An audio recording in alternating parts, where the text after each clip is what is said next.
If you don't have brain cancer, then you're living in your moment, or you should be. I was going to say you are listening to WHIV 102.3 FM. WHIV. We honor independent voices.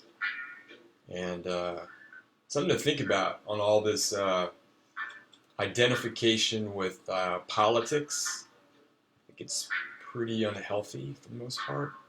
Us identifying too much with any group, as it tends to just feed an unhealthy ego, as I call it, or the thinker, or as it's sometimes called, the pain body. Our ego wants to feed off typically pain and hurt, and joining a group is a good way to do that. Alienates you from others, empowers you. You got a bunch of people saying you're right and somebody else is wrong, and it's what was it? Groucho Marx, I think, our station leader. He advised me. I think it was Groucho Marx that said, "Never join a group that would have you as a member." Kind of harsh, but hey, it's all good. A lot to that, though.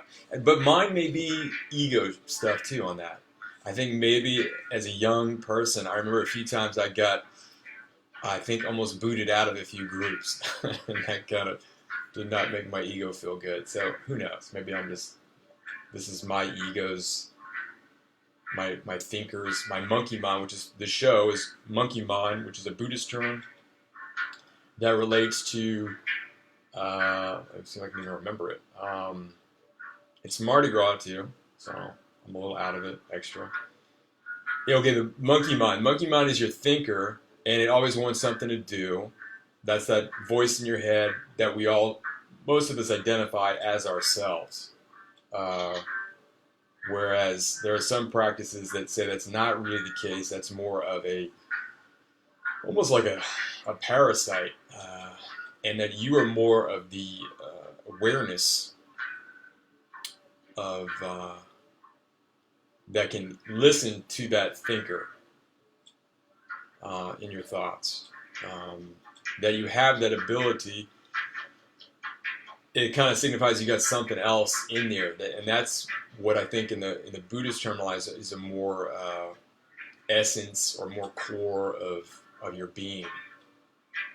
And another thing I practice a lot with this is really trying to recognize being in one's moment.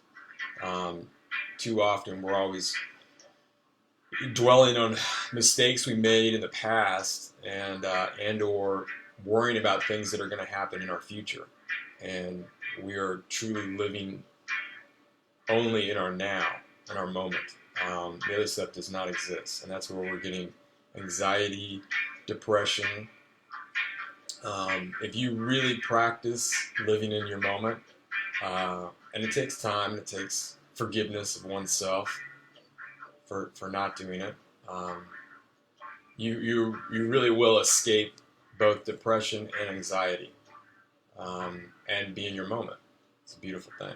A beautiful, beautiful thing.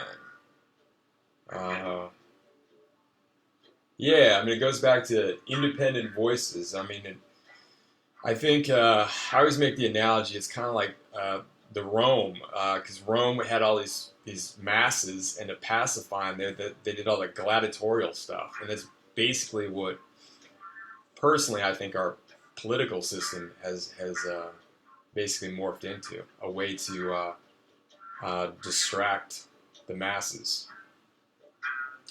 and yeah. Distractions. It's like the what is it? The magic act, where they're trying to get you to watch one hand while one other does something else. It's basically a way for a small amount of people to amass great amounts of wealth and power. And it boils down to everything from our medical system to our legal, judicial, lawyers, separating just the average person from representing themselves on a righteous case. And yeah, it's a lot of smoke and mirrors out there.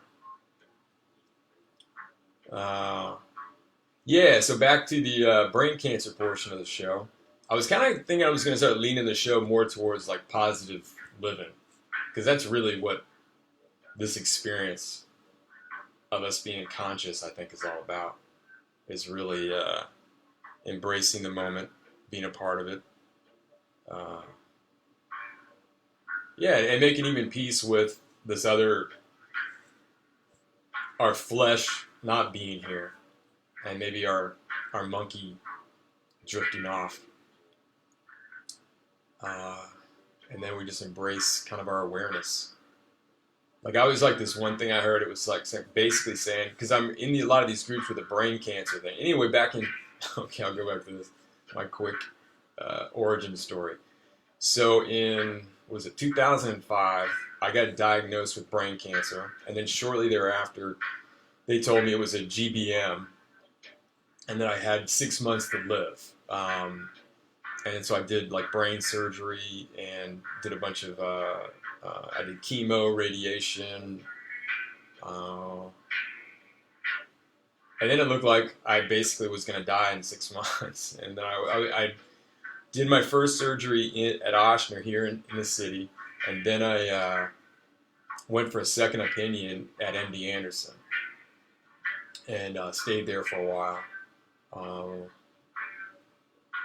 Yeah, so it was a gut check for sure. How I found on it is I was starting to have like really bad headaches that I couldn't really think, and I was having blackouts that I was having seizures, and then I eventually got an MRI, and that MRI showed a large tumor in my right frontal lobe, and yeah, it was definitely a mixed bag. I mean, like everything it's hard to see it at the time as a blessing, and it's such an important thing to practice gratitude. And one of the groups that I now join, which I it's been fun sharing some kind of hope for a lot of people, because I have one of the rare GBMs where I've lived beyond. Back then it was 6 months. Now I think it's more like a year when you typically get diagnosed, or less, for someone to die from the cancer. It's very aggressive. Brain cancers go like 1, 2, 3, 4, and a glioblastoma, which is the GBM, that's the 4. And most, I think, I might be wrong on this, and I gotta say this, I'm not that great at all this medical stuff, but yeah, I don't know what that was about. Yeah, so I get mixed up, I drop out a lot, but I do really, really well. Way back when, I couldn't really finish a statement. I couldn't really walk into a room about forgetting why I was there, what I was doing. This is after my treatments and so forth. So it took me a while, I think, of just healing. They removed a large portion of my right frontal lobe, and I think my brain just kind of healed a little bit. And a lot of it, I think, was this kind of ease, like I kind of got turned on to this, I guess, philosopher Eckhart Tolle, and that just really, when I first heard him, I just thought he sounded too weird, and I didn't want any of it. And then another person reintroduced me to him, maybe a year later or 6 months. My time thing is really bad because I try and practice living in my moment, and I was never really good at time. To tell you the truth, I may have been the last kid in the class to learn how to do it. I was just not into it. Still, I'm not. Because I mean, I think time is just kind of bunk. I really do. I mean, what is time? Time is, like I said, it's now. And how we gauge it is just a bunch of planets moving around, right? Yeah, I think it's embracing your moment, and you are life. Even if you're staring down what you know is going to be death. You are life. And I think that awareness thing is what some have formed religions around, and afterlives and heaven. I like it being like heaven is here on earth. And hell can be here too if you create it. But you create your reality. So there you go. You can practice it. And you forgive yourself. A bunch of forgiving yourself and others. And a real practice is trying less to judge. And like I said, be more into gratitude. For sure. But yeah. What else I got here? Oh, and later on in this show, one of the things I really got into, because I had a job that I did before, and I had a business, and those kind of fizzled with my my brain cancer. And then after I shut down the business that I had, I'd always done art as a kid, and that has always been something I was, I guess, kind of naturally talented at, and I enjoyed doing for the most part. And so after I shut down my business that I'd had, I guess just prior to getting diagnosed with, I had the cancer, I think, for a while, the brain cancer. And so but yeah, so then I I had this, ironically, a Mardi Gras Indian that I kept drawing, this black Indian. And I always loved taking like old, like my thing was all narrative art. And I liked writing stories, watching movies, making like little films and stuff like that. But yeah, something like the hand thing I always enjoyed it. I was more into drawing. Painting was not really something that I was into. I was more into like the washes and the kind of building layers and stuff like that. That I could get into, but yeah. But anyway, so I started, I guess after I closed the business, so I was really having a lot of cognitive issues. That was like during the time period, I think, where I was really dropping out a lot of stuff. And I wanted to do like a book on it, like mainly a kind of like more of a graphic novel, but I think I angled it more towards a children's book because it was kind of like a Huckleberry Finn kind of thing. The kid was like 8 that I picked. And I kind of created a kid, but I created it off, like the inspiration was this old, really hard to see, like poorly taken photograph of a Indian. And I just, for whatever reason, just fell in love with that image. And then so I got to kind of create what I couldn't see was on his suit. And then I've always been into tribal stuff. And I think my dad told me, was it some years back, that my like 8th or 7th grandmother was a Cherokee out of Tennessee or Kentucky or something like that, and married a Scottish guy. So that was cool. A little bit Indian, so I'm like maybe like an Elizabeth Warren on that. I don't know. Probably I ain't gonna get any casino money, that's for sure. Yeah. But I mean, I think we're also, I mean, another thing with the cancer and stuff is I really started sinking into dietary stuff for myself, just because I wanted to somehow stay empowered and be healthy, and I got on a real evolutionary eating kick. Like even prior to, I mean, tribal people of our continent, they made settlements too, but prior to that, we just had, I think, like 1 million or so years or something. I don't know. That's overstating it. And we've only had like maybe 4,000 years or 4,000, 5,000 years of actual making settlements.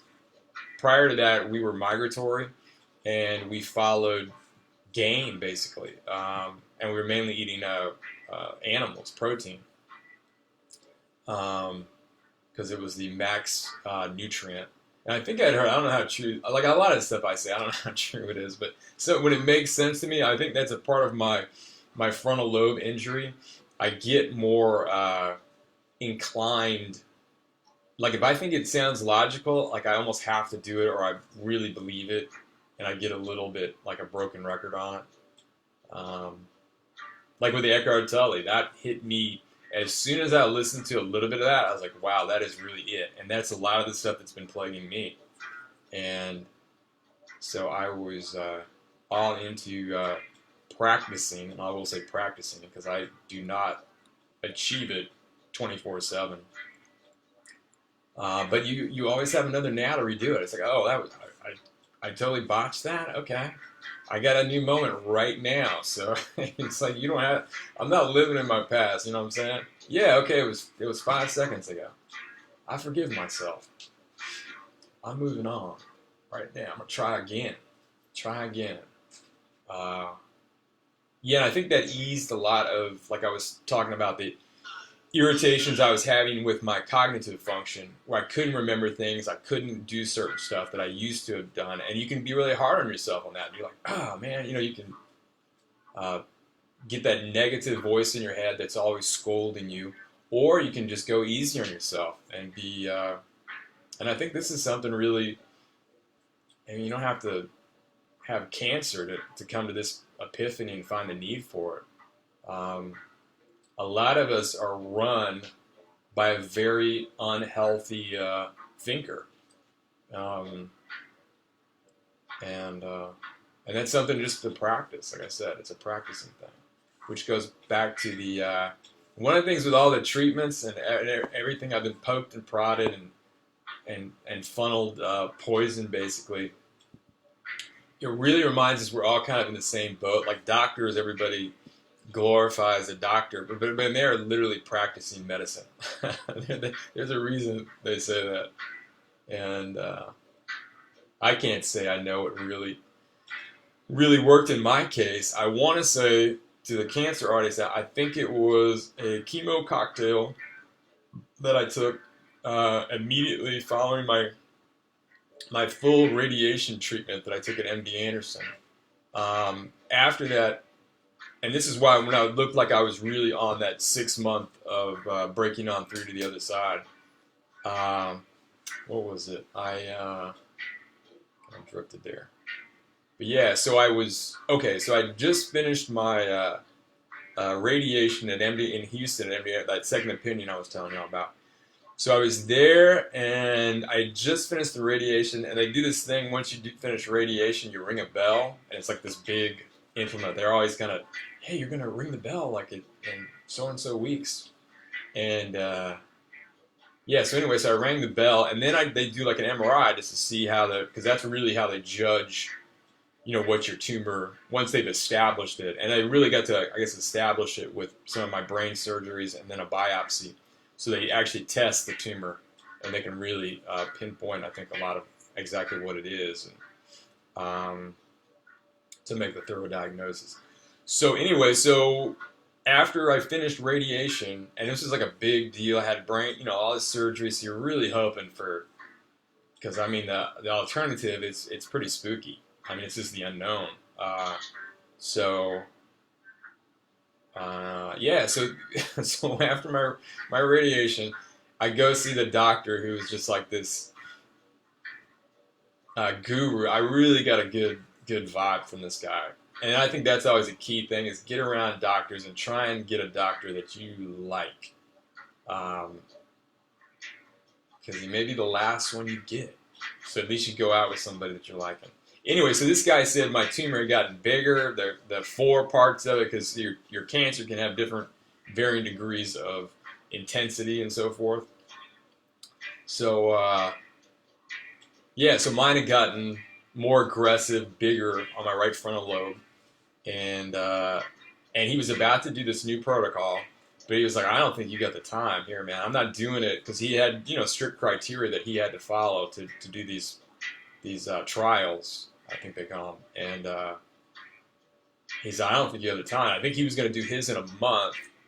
And he's like, I just don't think you have a month. And that would have coincided, I think, right on with my 6 month, or maybe a little bit beyond it. So anyways, he mentioned that another guy, one of his former colleagues, had, ironically, was at West Jeff in New Orleans. And he, or Jefferson Parish, I don't know what it is. But anyway, so he was over there doing this new chemo cocktail, and they put Avastin and CPT 11 and did it as a cocktail. So you got it like a double dose. And my dad told me recently I did that for a year. It does not seem like I did it that long. That stuff was brutal. So I was just, it was kicking my butt.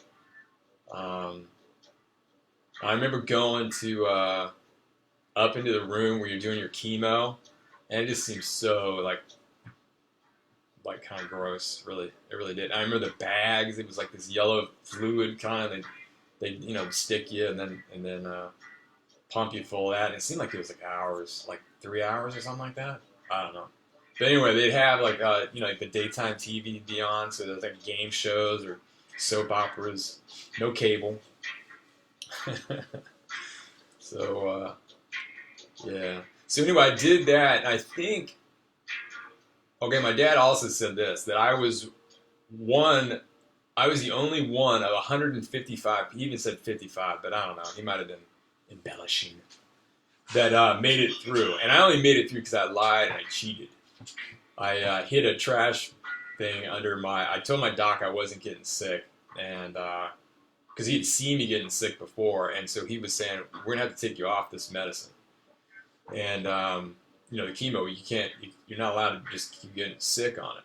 And anyway, so I hid that from him, and I completed the entire protocol. And I think I'm the only person that I know about, but I never really verified that personally. But so that might be the niche there. And they're still doing a Avastin and CPT-11, but I don't know if they're doing them together as a cocktail. My dad was also telling me, because he's really big into science, and he's a doctor. He's like a biochemist and stuff, but he's very knowledgeable and stuff.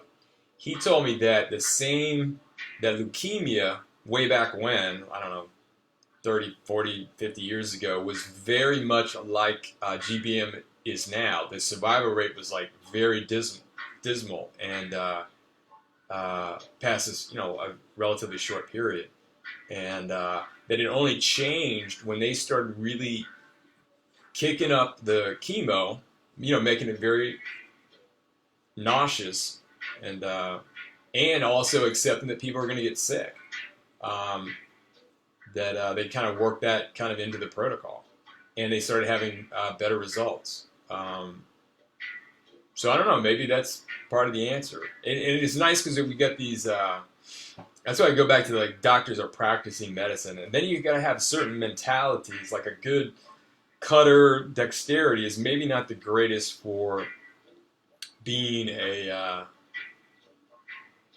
like, let's say, a research scientist, or the type of mentality that looks at the numbers and figures out protocols for treating. Like there's different niches. Like the guy that does my brain surgery is maybe not the greatest guy to articulate what the plans are. He's more of getting in there, removing the tissue,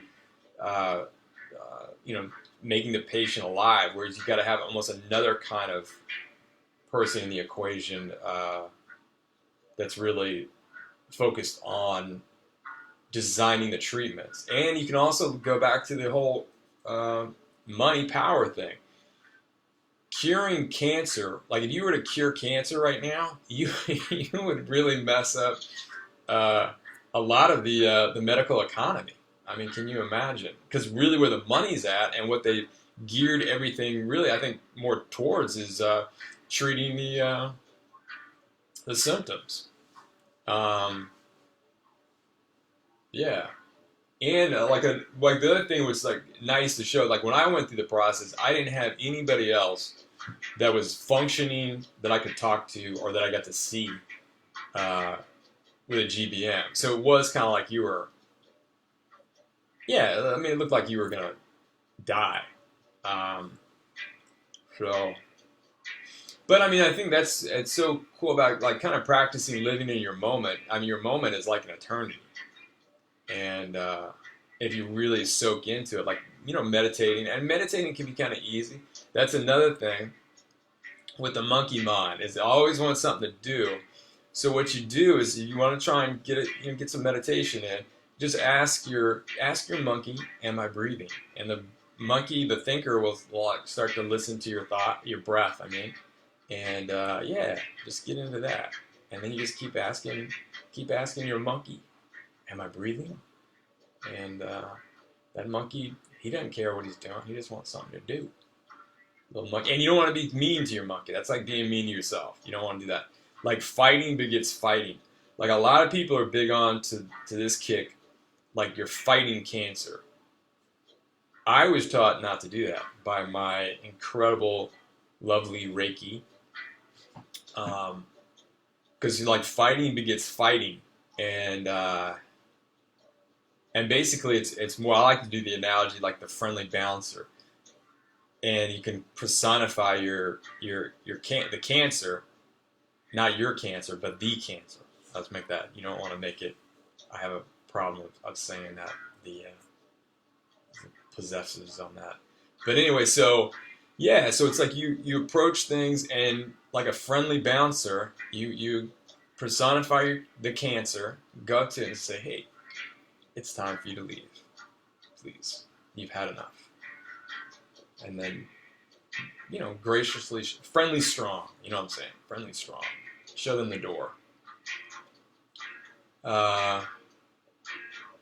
Yeah, I like that a lot. And it goes to so much with life. It's like so much we resist things. And it's sort of about, like the three things that I always like to with dealing with things. It's like either something's not right or doesn't feel good or something. You don't want it. You change it, get away from it, or accept it, surrender to it, because it is. And then, it's like you're stuck in a ditch, blah, blah, blah. You don't have to just stay there, I'm stuck, I'm making peace with it, I surrender. No, you can start all over from the beginning, but it's kind of like making peace with your moment and being grateful and finding the joy of what is such a great lesson for us to practice. And I know I missed a few stories in there. Okay, on that note, maybe I will read and later on, boys and girls, I'm going to read you my art therapy, which I was alluding to, my children's book that I wrote. And it's very related to Mardi Gras. In fact, what is it? Yeah, it actually takes place on Mardi Gras Day. It's a Fat Tuesday. But right now, we're going to hear a word announcement about all kind of cool swag you can get from 102.3 FM.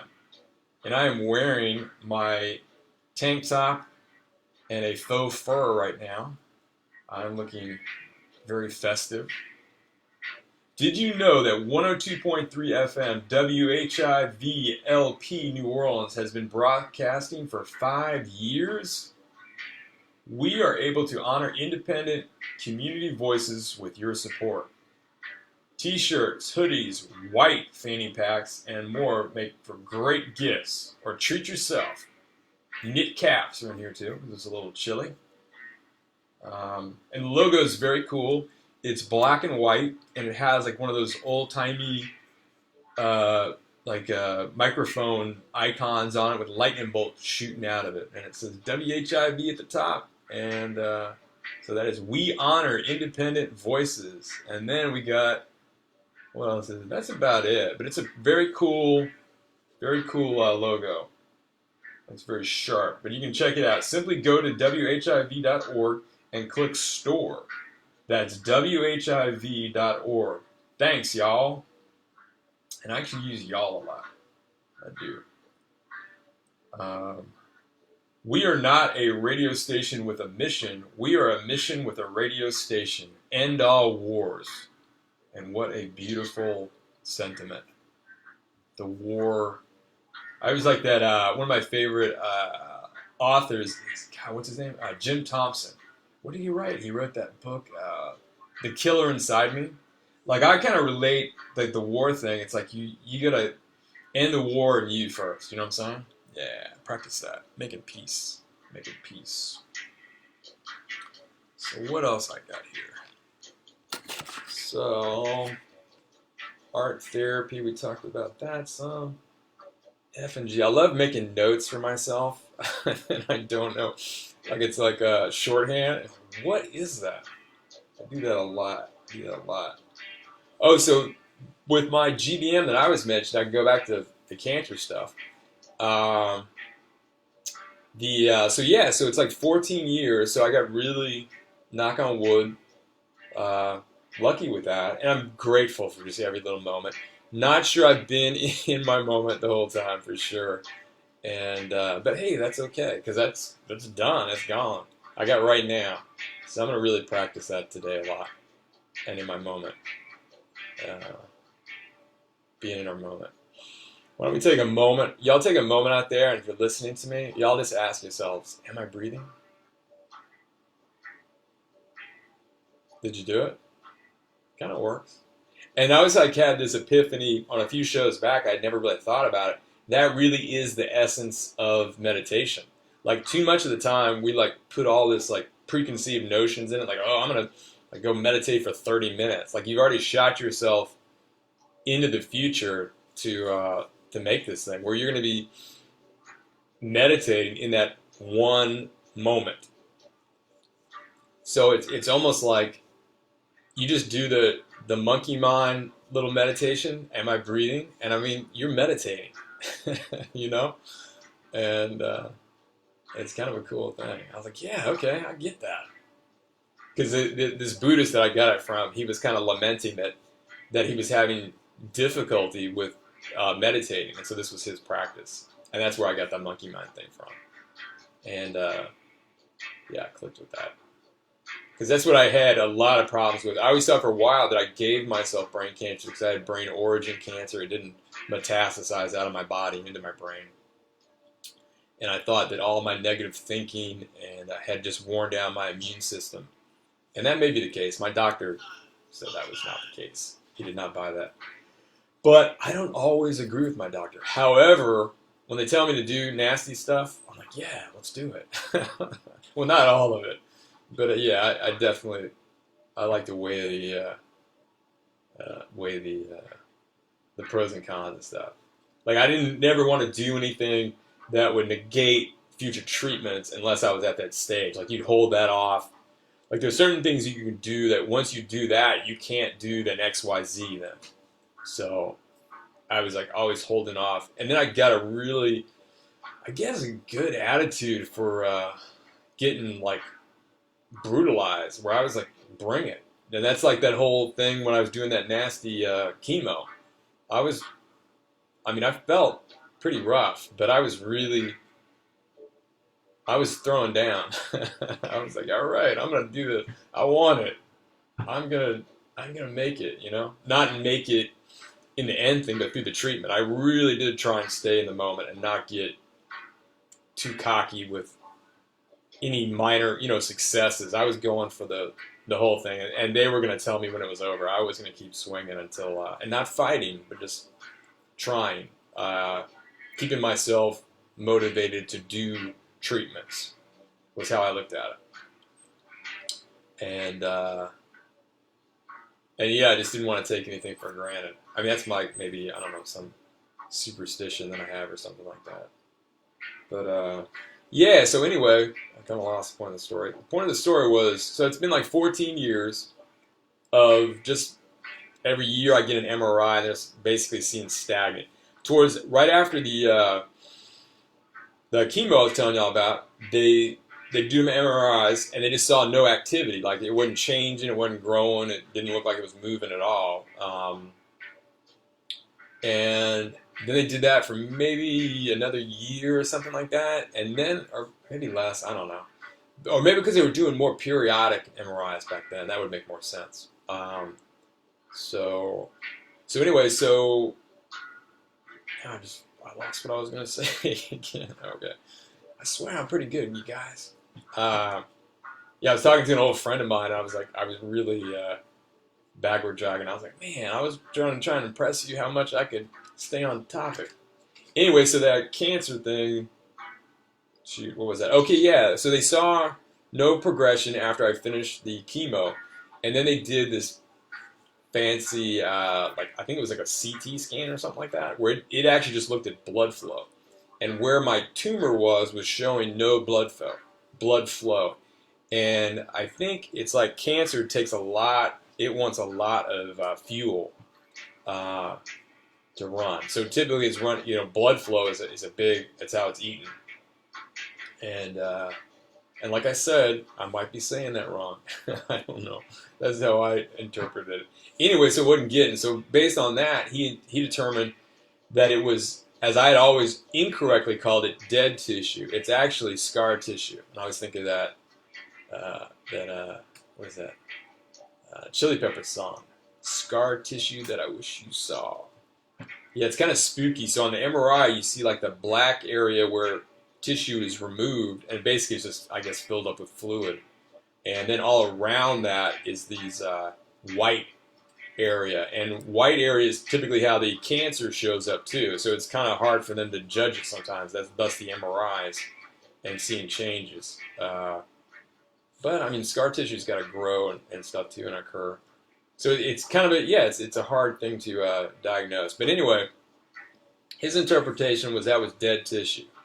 So that was like 14 years ago. And and so like 5 months ago, I was doing a new doctor because change insurances, all that kind of jazz. And she looked at it and like flagged it and then passed it down to this other doctor. And I got this other doctor, da da da. It was like hot potato. Everybody's passing it. And then this guy thought it was a low-grade cancer over my brain stem. Kind of far from frontal lobe in brain terms. But he's telling me that it's a stage 2 cancer. And it's in a, what you got to put in quotes, inoperable area. And my other guy that's a cutter, that brain surgeon, he's like, Rob, there is no, so these two doctors are not on the same kind of protocol, but they are a little bit, but they do different stuff, like I was alluding to. Anyway, his specialty is cutting. And he's like, Rob, no place is inoperable. But I think the moral of the story is this is a place you don't want to go in cutting if you can help it. There's too much delicate area around it, and there can be too many ramifications on cognitive function, and I assume also even physical stuff. So they tend not to do it. And I think it's generally considered inoperable, is what you would call it. But it's not. But you know what I'm saying. So yeah, so now I'm back on chemo. And I'm doing this amped up version, and it looks like they're kind of following that leukemia protocol where they're jacking it up a bunch. So I'm taking a real high dosage of an oral chemotherapy. So it's a pill. And learned, what was it, the last time I took it, that the anti-nausea medicine, which is tiny, so Rob thought, I don't need it, it's small. And so I didn't take it. Man, I got so sick off that Temodar, or temozolomide is what they also call it. And that's kind of like, that's been the protocol for a while, but I think they really jacked it up. Anyway, so it's kind of been a bit of a drag, but hey, I'm grateful. And I'm supposed to also practice being grateful for my chemo. That's what my Reiki told me. So that's what I'm going to do too. So one of the things I was alluding to, and I hope I can read it right, I wrote the thing, but I haven't read the book in a while, so I might stumble over it, is my children's book. And it's very Mardi Gras related. And it is focused on the black Indians of New Orleans, which I'll give you a brief history if you don't know. Slaves back in the day got brought over here. We were surrounded by a swamp that the Indians lived in. I think they tried to enslave the Indians. The Indians are really hard to keep because they were so in tune with the swamp around here that they would just run off into the swamp and nobody could catch them. So I think they started importing Africans, because the Africans, they weren't used to this environment. They didn't know the swamps. So, but they would still run off for freedom. They didn't want to be slaves, of course. And the Indians, some kind, took them in, and they intermarried, and would then come back into the city at times to see, I think, others, and then share the culture. And then as things changed, it became a niche to certain families that were celebrating Um, the Indians, I call them Indians, the tribal, the Choctaw were one of them, I think. And I think we had a couple, but I think it was mainly Choctaw. But we had a few tribes. But anyway, so they would kind of pull in and intermarry. People would come back, and so it's like a celebration of uh, tribal heritage in Louisiana. And so what they do is they would dress up in colorful suits, and they have like a hierarchy where there's like a big chief, spy boy, wild man, flag man. So it's just a really beautiful, elaborate. And I think I'd heard some stories. I don't know how true it is that they really, because they've been celebrating it for a long time, and in this thing, and basically they go off and they'll compete against another tribe. And I think it used to be a little bit more, or it definitely did used to be a lot more warfare, and it was like kind of gangs attacking each other. And then it started slowly turning more into kind of like that Brazilian karate thing that's turned into a dance, whereas it became much more about the having a pretty suit. And so these tribes, different neighborhood tribes would come together and they would compete. You'd go out and find your other tribe, and you'd go from whatever your thing was. If you were a spy boy, you'd go against the other spy boy, and you'd sing songs and show your suit because you sewed it with feathers and beads and all that kind of cool stuff. And so it's just like turned into a really beautiful. I think it took a little while for that, and there was a lot of hostility because it was a black thing with the police for a while, and I think it's really became embraced as just a really unique, beautiful part of our city, and now I think it is really, really celebrated, which is cool. So when I had brain cancer, I started kind of drawing again, and I kind of forgot how to draw, which is pretty painful, because I looked at the first images that I sent to to my publisher when I sent it off to get published. And everybody was laughing at me because I was like, "Yeah, you're gonna write a kid's book, right?" I'm like, "Yeah, I wrote one, and I got it published." But I think I want to do it independent next time. So anyway, I'm gonna read y'all. So gather around, boys and girls. I'm gonna tell y'all a Mardi Gras tale. This is called Spy Boy, Cheyenne, and 96 Crayons, a Mardi Gras Indian story. Written by myself and illustrated by myself and my daughter, Edie Carroll Owen. She helped me with the crayon colors. I read the title of that. Okay. So, let's see if I can do this in justice. And I noticed on this book, it's pretty funny. I didn't notice it until I was really drawing it. I was like, wait, part of my inspiration, I guess, on this kid's suit was, what was that other kid's story? Where the wild things are. Remember that kid was wearing like his pajamas with the big old ears and the tail and stuff? I swear, like a lot of this, I was like, oh, I'm drawing, damn, where the wild things are. And then I looked at all the other Indians because they look huge in comparison to him and colorful. I was like, and these are the monsters. Yeah, I thought that was funny. So yeah, okay, so we start off. So I can do my kid voice. So when I say this is like a POV from an 8-year-old black Indian. My dad is big and strong. My dad is Big Chief. And I'm Spy Boy. I live in New Orleans, Louisiana. Some people call my dad and I Mardi Gras Indians, but we call ourselves Injuns or Black Indians because we mask all year, not just for carnival. And when Indians mask, we dress up in colorful Indian suits and walk our streets to look for other black Indian tribes. Mine's white. I'm not sure that's a real color. I mean, I got a white crayon, but it's real hard to color with. I also got red and indigo on my suit. Dad says my colored suit here is the best. Masking as Indians is a long-time tradition from my family. This is my first year to be spy. Boy. My job as spy boy is to lead my tribe, look for other tribes, and wave back when I see one. Well, really, Big Chief leads the tribe, but I'm the Indian in the very front of the line.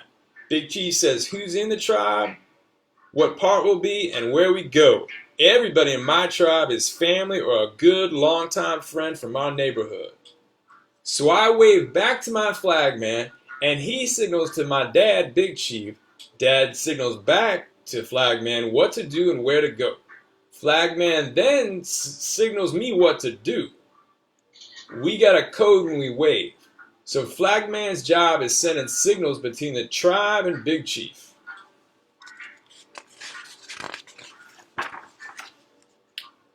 Now when we mask, we call each other by our Indian names. There's Madman, he's a witch doctor. Flagman, third chief, second chief, Big Queen, that's my mom, and Big Chief. Big Chief's suit this year is mostly laser lemon and goldenrod. Then there's me, Spy Boy. Indian girls are called Little Queens, but nobody in my tribe has a daughter. So we don't have one. I heard Mom and Dad say they want a Little Queen, so maybe we'll get one for next year. When two tribes first come together, they figure out who's got the best suit. It's like a contest. The best Indian has the prettiest suit, and that's the greatest thing for an Indian to be. Pretty. First, I go against the spy boy from the other tribe, and so does each Indian down the line until Dad goes against the other big chief. Each tribe person tries to out-sing, chant, and dance the other and show who has the prettiest suit. Nobody gets a trophy, but Dad says I'll see that I'm the prettiest. I'll see it in their faces, but that I should also admire them and be respectful. After that, we eat barbecue, fried chicken, jambalaya, and king cake too. See those feathers? That's Granny Smith apple. That's my flagman. He doesn't like me to call it Granny Smith apple, but it is. I got a big box of 96 crayons with about any color you can think of, with all the names too. I even brought some crayons, one for every member of my tribe. But I'm a little scared, because I don't want to mess up. I've never done this before. It's a big responsibility. Dad tells me everybody gets scared sometimes, even he does. But I never seen him scared. My dad calls me Rock, but that's not my name. He says I'm the perfect spy boy, because I don't know how to bow down. He says I got a hard head. Bow wow! That's what I say when I see another spy boy. It means bow down, respect. I'm proud. But Dad says respect is a gift. I have to earn it. That's why I practice my songs and I work hard on my suit. We sew our suits by hand using lots of feathers, jewels, and beads. It costs a lot and takes a long time. The beaded designs tell Indian stores. This part is super hard. And every year as an Indian, it's my responsibility to make a new suit. But it's fun because I get to make the suit with my mom and dad. Dad used to do it with Grandpa, who is also a big chief. It's our tradition. A tradition helps you remember where you're from. Masking reminds us of back when African slaves wanted to be free would escape and run off to the swamps to live with Indians. When we mask, we're saying thank you for helping us, and since we're Indians too, it shows our pride. The apron on my suit is about an Indian who takes care of a hurt baby eagle. The eagle grows up big and strong and sometimes comes back to help the brave. But I never seen an eagle. Madman says crow's the best bird there is. That's his spirit guide. My spirit guide is my dog. He's dead now. His name was Cheyenne. He was a chow. And he had white fur, but only after a bath. When we first got Cheyenne, they said he was apricot, but he wasn't. I got the crayon. He was white. Underneath his fur, Cheyenne was Tickle Me Pink, and his tongue was Purple Mountain Majesty. I swear it's true. I've got some friends, and people say they're white too, but I don't see that. They're really apricot, peach, tan, or Tickle Me Pink. I got the crayons. It's true. And people say I'm black, but my skin is really a mix of brown, burnt sienna, and raw sienna. Only my hair is black. I got the crayons. It's all true. But Cheyenne, he was white, but only after a bath. Cheyenne got really old for a dog and couldn't stand one day. Dad tried to lift him, but he just couldn't stand no more. Dad said Cheyenne was ready to go be with the Great Spirit. I think about Cheyenne a lot. He would follow me everywhere I went. He didn't care where I was going. If somebody came up to me, he'd growl, unless I said it was okay, and then he'd be all nice and wag his tail. Uh-oh, where's my flag man? I don't see him. Where are those feathers? Oh, how did I lose my tribe? Where am I? A baby Indian, a lady witch hollers at me. Yes, ma'am. Would you maybe know where Madman's at? He's a man witch, I ask her. Madman, I like your costume, the lady witch says. No, ma'am, this is a suit. But do, I say, but she stops me. Happy Mardi Gras, she yells and dances away. How'd I go and get lost? I just want to see feathers, my flag man, my Granny Smith apple. Don't be scared, spy boy. I wish Cheyenne was here. I know not to go anywhere with strangers, not for moon pies or nothing, and that I should be brave, remember my traditions and where I come from. Oh, Great Spirit, help this Indian find his way. I will be brave. I remember there was a big church when we started masking. I bet I can see it if I look. Looky there! That dog looks just like my Cheyenne. Hey, boy, Cheyenne! I holler at the dog. Now where'd he go? Ah, a police officer. Hi, policewoman. I say and ask her, can you help me find my tribe? Sure. You remember where you started? The policewoman asked me. Yes, ma'am. First in Dryads. You're pretty much there, but I'll walk with you and see if I can't get you back in front of your tribe, the policewoman says.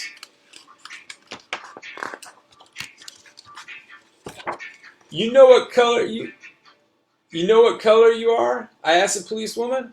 What, my skin? The policewoman asked. No, your suit. This is a uniform, but yes, I do. It's sky blue, she says. That's right. I say to her and I ask, are you into crayons too? Oh, I see my tribe. Hey, Granny Smith apple. Yeah, you're right. I yell back to my flag man. Thank you. And I'd say your skin is tickle me pink, I say to the policewoman.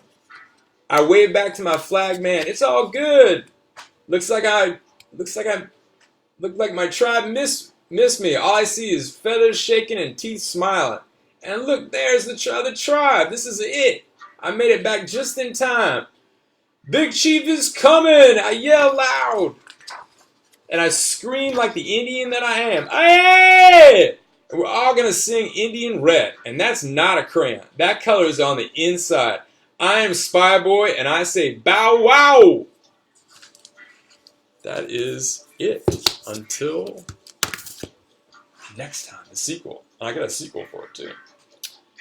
Yeah, so that was my art therapy, and really helped a lot. And I would say incorporating art into your life is a beautiful thing, and try it. And don't judge yourself. It's a good practice on not judging yourself. On this, it was pretty brutal. I'm going to say slightly manic on the on thinking it was brilliant, my book, and then it was horrible. One day, you'd be working on it. Oh, this is great. I just loved it. And the next day, I was like, oh, this is just junk. And but that was kind of funny. Very maybe ego-y. I'm not gonna say a lot of art is really crazy ego-y, but then again, almost everything is. So now I'm going to play another part of my art therapy. I just started, quote, singing and writing songs. I mean, I always wrote stuff like poetry and stuff like that, but singing, I guess I'd always wanted to, but I was, and I had somebody else tell me this, and I always thought it was pretty profound. It's like, there's no really such thing as people being shy. It's more like you're just insecure. So I was too insecure previously to sing. But anyway, so now I am. That's fun. And let's see. I'm going to play for you, ironically, the song. Well, if you listen to the show, you know we end on Monkey Mind. And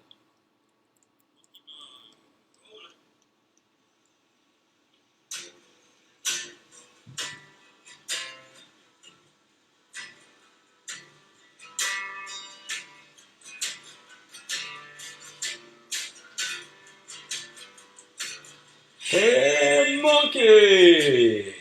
Yeah, I want you to love me. Monkey, yeah, I wanna love you when I feel you, you my monkey. Mine, oh mine, my little monkey. Little boy had a life-size toy. It was a monkey. When I'd squeeze it, made a cute sound. Hey, monkey! Yeah, I want you to love me. Monkey, I wanna love you when I feel you, you my monkey. You're so mean and cruel, but you're mine, all mine. My little monkey. Wearing a suit and fedora, sits in a bar. Tells a joke to the bartender. She's also a chimpanzee. The joke about two penguins.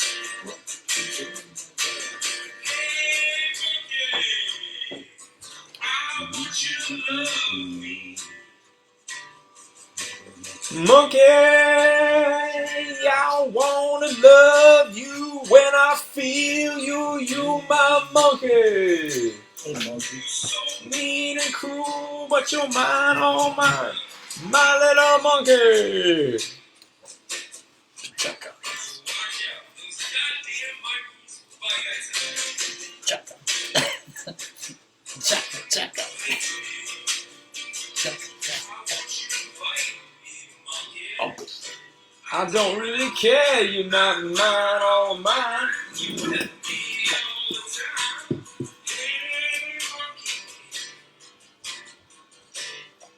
Feel you.